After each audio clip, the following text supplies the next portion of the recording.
As you have learned, the ancient Greeks believed that there were many gods and goddesses responsible for the workings of the world.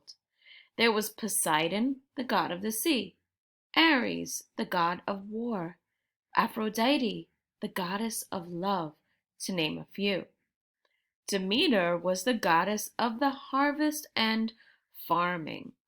It was because of her that the ancient Greeks believed that fruits grew on the trees, wheat grew in the fields, and vegetables ripened on the ground. Demeter had a daughter named Persephone, who was the joy of her life. Persephone was known by all of the gods and goddesses on Mount Olympus as a beautiful girl, just like her mother. And like her mother, she was full of happiness, warmth, and light. As long as the two of them were together, it was summer year round. Some days Demeter would take Persephone with her to tend to the crops in the fields. On these days, Demeter would work among the crops, and Persephone would play in the nearby field of flowers, picking bouquets of flowers. One such day, Persephone strayed farther and farther away from her mother, until, humming a little tune, Persephone was far, far out of Demeter's sight. She could not see her. Now, Persephone was not just known by the gods and goddesses on Mount Olympus. Hades, Zeus's brother, and the god of the underworld. Remember, the underworld is where the dead people are. So he was the god of the underworld. He had also taken notice of her. As god of the underworld, Hades lived under the ground and oversaw all of the souls of the dead. He and his three-headed dog, Cerberus, saw to it that none of the dead escaped back to the land of the living.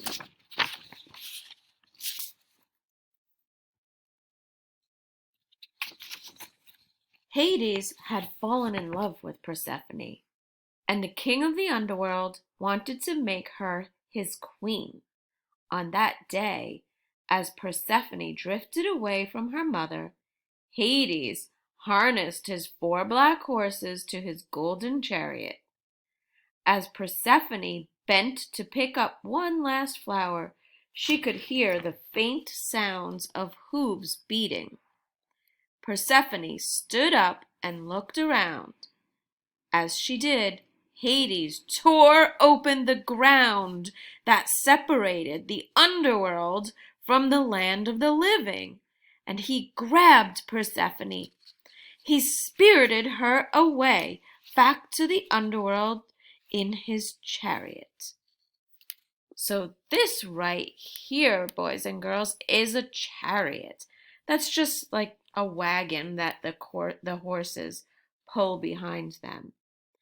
And when they said he spirited her away, that just means that he carried her off in a mysterious kind of way.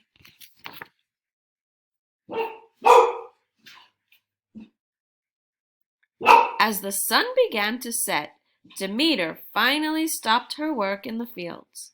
"Persephone!" she called out, ready to take her daughter home. There was no answer. Thinking that perhaps Persephone had not heard her, she called out again. Demeter heard nothing but the chirps of the crickets. Then she began to worry.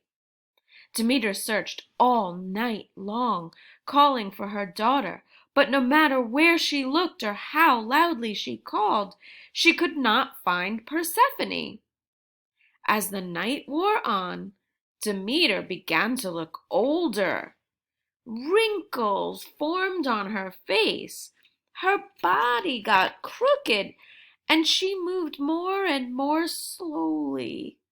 By the time the sun came up the next day, Demeter was no longer full of happiness, warmth, and light, but she was a bent old woman. In her night of searching, Demeter had not found Persephone, and so she turned to the sun god, Helios, who during the day sees all, and she asked him for help.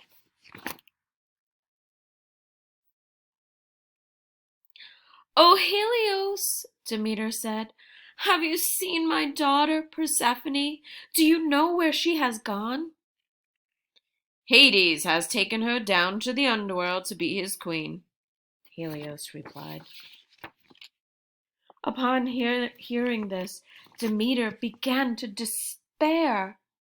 Despair means give up hope.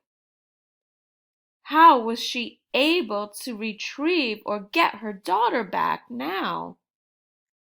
Demeter began to weep for her lost daughter, and in her sadness, she forgot to tend the crops in the fields. The grass turned brown, the wheat stopped growing, and soon there was no more food on earth for the animals or the people to eat.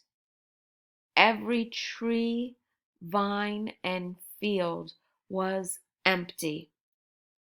Even the gods received no more offerings because the people did not have any food or meat to spare.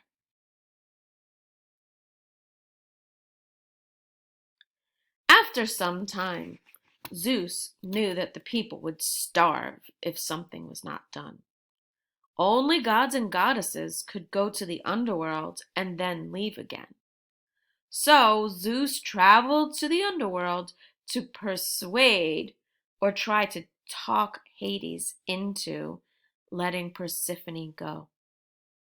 "Hades," he said, "if you do not return Persephone to her mother, Demeter, nothing will grow on earth again. The people will starve." "I will gladly return her," Hades said, "if she hasn't eaten anything. You know the rules, Zeus. Whoever eats the food of the underworld or drinks of its water must stay forever." Zeus and Hades looked at Persephone, waiting for an answer. Had she eaten the food of the underworld? Persephone began to cry. "I ate 6 pomegranate seeds," she said. A rule was a rule, but Zeus knew that if Persephone remained in the underworld, nothing would grow on the earth again. So he made a deal with Hades. "For each seed she has eaten, Persephone will stay 1 month in the underworld as your queen.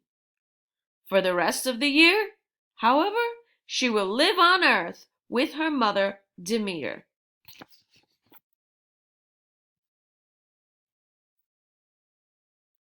And so it was that for 6 months a year, Demeter and Persephone were happy together. Fruits, wheat, and other plants sprouted from the ground, and it was spring. As they grew bountifully, the world was bright and it was summer. During those 6 months that Persephone lived in the underworld, however, Demeter would ignore all the crops on earth, and she would pine for her daughter. That means she would really wish that she was there with her. The leaves would fall off the trees in autumn and would be bare in the winter, while Demeter longed for her daughter. Once Persephone was returned to Demeter, it would be spring again.